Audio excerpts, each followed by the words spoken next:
Hi everyone, I wanted to make another quick video to show you some of the new what I call PreHab tools that finally came in today. I ordered them. It's been a long time since I've had to really consider and think about all the things that will help me stay loose, work out all the trigger points that I have in my body just from being old and having a lot of gym years, a lot of reps, and all of that.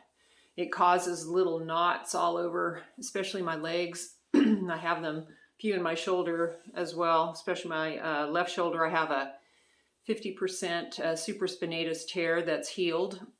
Actually doesn't give me any trouble anymore. I had plasma-rich platelet therapy done to it several years back, and it actually worked. I'd say it's healed. Anyway, so the first thing I wanted to show you is this device. Back in the old school days where I used to train at Atomic Athlete and with, see Rob Shaw every now and then, they came up with this little device where you'd take two tennis balls and we would tape them together, and we called it a peanut. And we would use it. You just lay it on either, you place both the tennis balls on either side of your spine up just below your cervical spine, or even mid-thorax, and just roll on it. So the two tennis balls taped together, you just use it to roll up and down, and it really helps loosen everything up, especially along your spine. So now, all these years later, companies now make these, and they actually are vibrating tools. So this is a vibrating peanut, and it works really super well because not only can I put it along my spine and loosen my shoulders up and such when I'm going to do some kind of upper body workout, it also works really well. I can stick it under my lower legs. I can actually roll on it too. I can lay face down and roll my quads out on it, but it's really cool. Here it is vibrating. It has several speed settings where you probably can't hear it, but anyway, it's really nice. When Maud and I rode the 1 million meter world record, Maud brought a vibrating ball, and that really saved me because I had pulled both of my hip flexors prior to starting that row, and I basically had to nurse myself along not to make it any worse. So that vibrating ball in my groin really helped. Like on the time, when I took my rest, I would just roll on it. So the other tool that I got is a vibrating foam roller.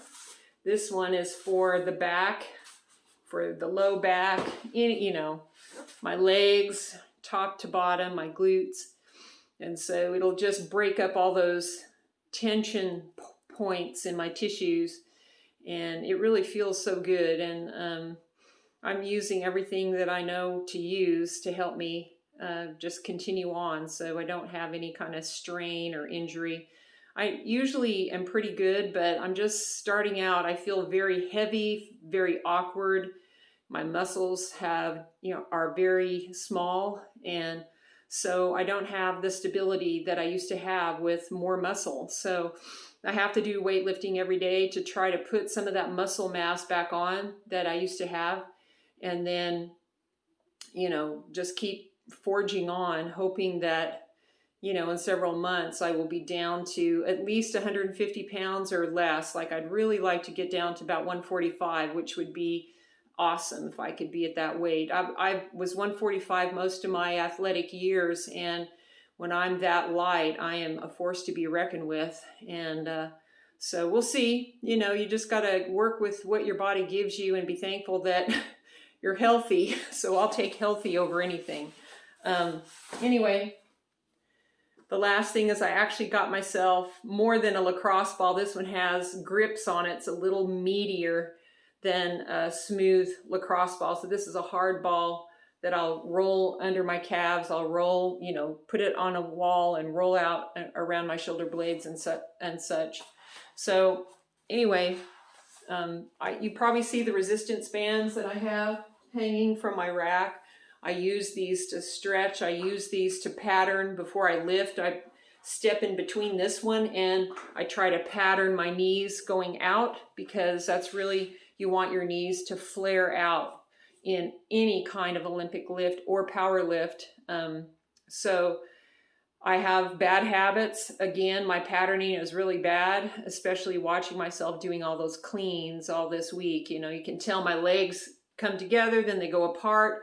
They should stay apart the whole time, but it's just a mal-patterning thing that I'll clean up over several months. You know, pretty soon I'll be able to clean just like I used to. So it all comes back. You know, you just have to work with what you know how to do to start with, and you start cleaning up. I'll start cleaning up all of the defects in my lifting patterns, because what happens is when you have poor lifting patterns, you lose power in the lift because you're not using power, you know, in the way that it's supposed to be done. And so that's why I'm not able to lift as much as I could, because I lose power with these movements that are not right. They're not correct for that particular lift. All my power gets wasted when my legs dive, you know. So it's all part of just relearning. And I don't have to be, you know, I'm not lifting, I'm rowing, but I need to have good movement patterns so my muscles develop and rebuild as they used to be. So it is important that I do very clean, crisp lifts, and I don't lift too much too fast. So, but you'll see what happens. Like my muscles are so used to, when they are in training, my strength gains will be really pretty ridiculous every week, even in as deconditioned shape as I am now. So I looked on my schedule, and Monday I get to do another 1 rep max on my back squat. So we'll see how much I improved by just this week. I think, yeah, my 1 rep max was 165. And so we'll see how much I can lift on Monday. So we'll just see. But vibrating foam roller, vibrating peanut, and then I got just a larger, that has a grippy scores in it, a hard ball. So all of these things help me stay loose, and perhaps these tools could help you as well. So just wanted to spend a minute and tell you about it. All right, off we go.